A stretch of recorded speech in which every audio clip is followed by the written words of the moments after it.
Baik, di sini adalah merupakan proses dari tugas definisi ruang vektor ini yang informal ini yang menurut yang tadi dihafal lalu akan ditulis ulang. Jadi SPL ini vektor ini berbeda dengan SPL, yang mana SPL itu memiliki 3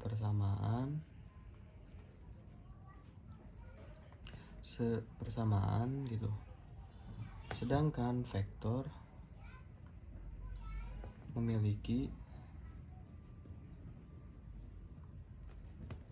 banyak persamaan gitu.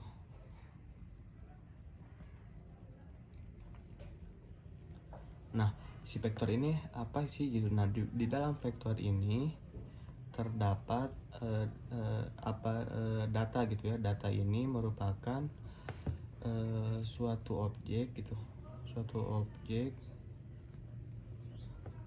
yang dapat mewakili dan dicatat gitu. Dicatat ciri lah gitu. Jadi ciri vektor itu, ciri. Nah, kita ambil contoh seperti ini. Kita di dalam misalnya di dalam kampus, di kampus UIN. Di kampus UIN ini kan memiliki banyak mahasiswa matematika, kimia dan sebagainya gitu kan.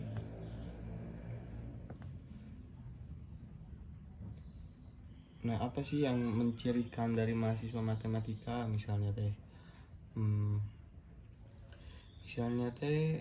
Mahasiswanya mayoritas cewek, mayoritas perempuan. Terus angkatan tanggal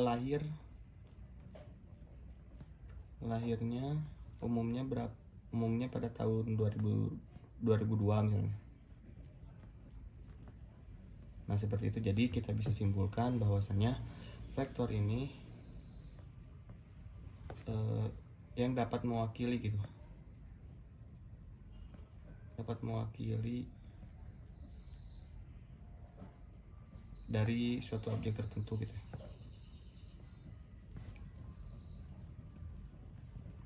Nah, lalu tertentu ya. Nah, lalu si vektor ini pasti memiliki ruang. Nah, tempat menampung dari vektor-vektor itu dinamakan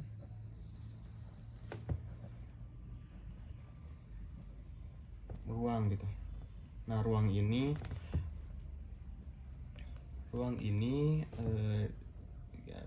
kita kenal dengan di mana ruang ini dinamakan dengan koordinat kartesia yang merupakan tidak asing bagi kita gitu.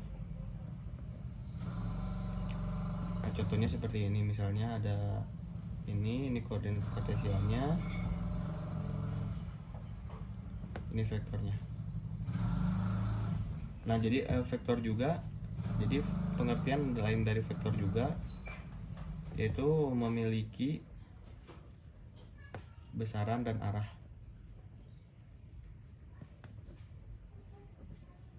Nah, setelah itu di dalam vektor ini juga kita memiliki dua dimensi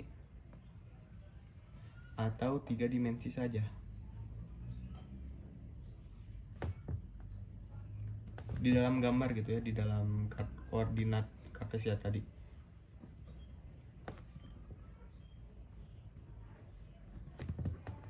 Nah, tetapi sebenarnya itu vektor ini ketika tidak digambar, di luar gambar, memiliki banyak dimensi.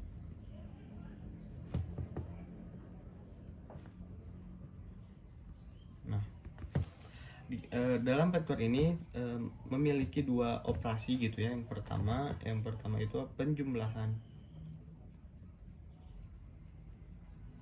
vektor dan ini dua operasi ya, perkalian dengan skalar.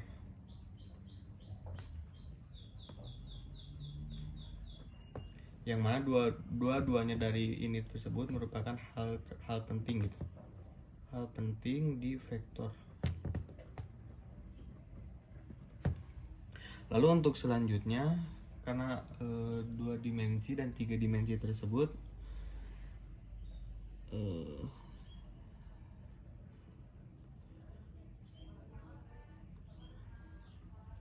vektor ini memiliki sifat-sifat tertutup gitu ya. Jadi misalnya bagian yang terpenting dari si vektor tersebut dari penjumlahan vektor dan perkalian dari skalar ini. Nah, jika di penjumlahan vektor ini penjumlahan vektor dan perkalian skalar itu ada yang dinamakan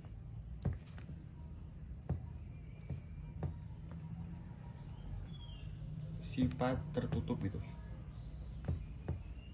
Nah, apa sih sifat tertutup itu? Sifat tertutup itu misal nih 4 ditambah 5 sama dengan 9. Nah, ini kan bilangan dari bulat gitu. Ini juga bilangan bulat.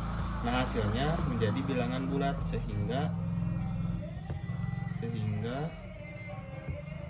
bilangan bulat sama dengan bilangan bulat, yang mana ini dinamakan dengan sifat tertutup.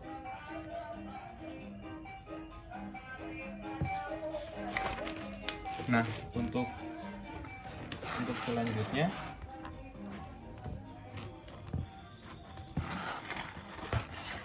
selanjutnya bagaimana sih yang sifat tidak tertutup? Misalnya seperti ini, misalnya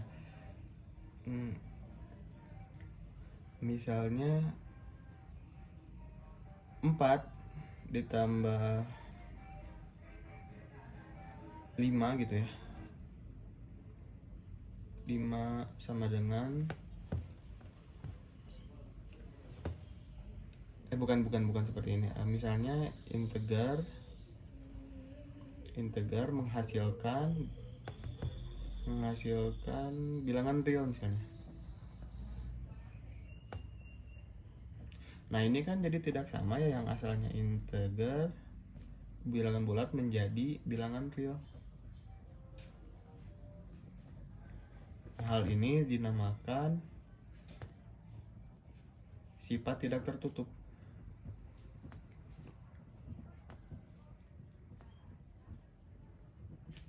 Nah, di ruang vektor juga ada yang dinamakan ruang Euclid ya.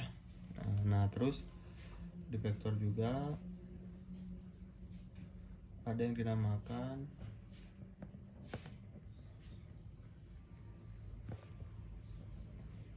ruang Euclid.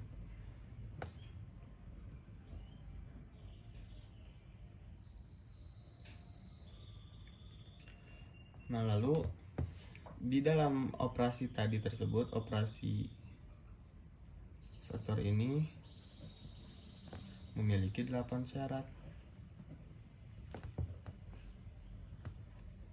yang mana masing-masingnya seperti ini.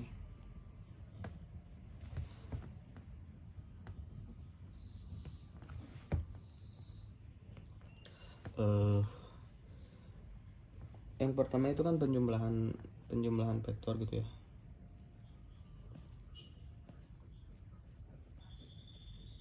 Nah, ini yang pertama ini kalau nggak salah A, penjumlahannya bagaimana gitu, asosiasi penjumlahan gitu. Yang kedua ada yang dinamakan komutatif, terus asosiatif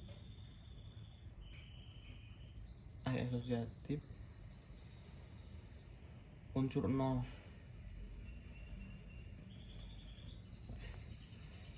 Kayaknya ini asosiatif nggak ada ya. Jadi ini unsur 0 terus 4 pertambahan dalam bentuk inverse, pertambahan inverse gitulah ya. Nah, lalu yang kan ini penyebelahan vektornya. Nah, ini sekarang perkalian dengan skalarnya.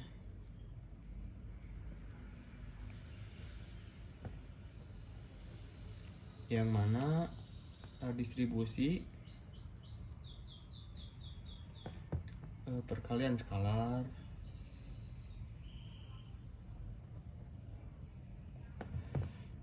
terus distribusi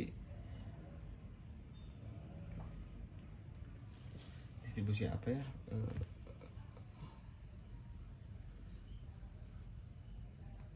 distribusi vektornya gitu ya, vektor skalar terus asosiatif perkalian skalar.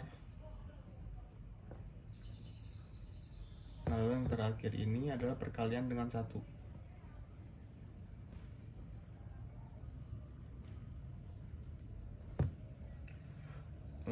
Jadi, nah, ketika sifat tertutup,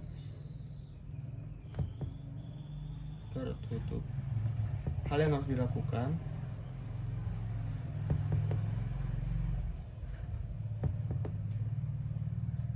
yaitu menunjukkan pembuktian gitu, menunjukkan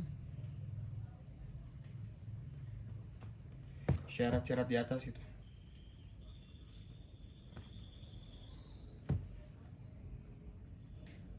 Syarat-syarat di atas terbukti apa tidak.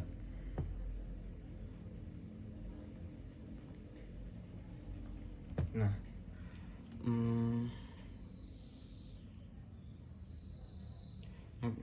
kita contohkan lagi di dalam vektor ya, dalam koordinat kartesia gitu. Nah, ini kan misalkan ini ada vektor x. Nah, ketika misalkan kita menjadikan menambah dari vektor tersebut, maka ini akan memperluas dua kalinya jadi 2x. Nah, ketika perkalian, ini yang dinamakan dengan penjumlahan ya, penjumlahan vektor. Nah, ini yang kedua, ini yang terjadi ini perkalian vektor yang mana ketika ini vektor awal, lalu ini vektor yang kedua.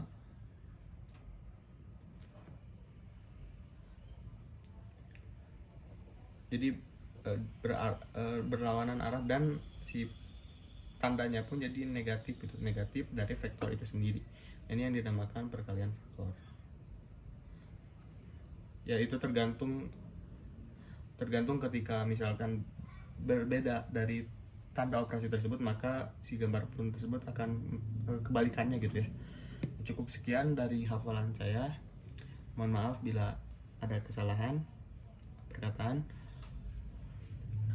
Saya sedang dalam proses pembelajaran. Subhanakallahumma wa bihamdika asyhadu an la ilaha illa anta astaghfiruka wa atubu ilaik. Assalamualaikum warahmatullahi wabarakatuh.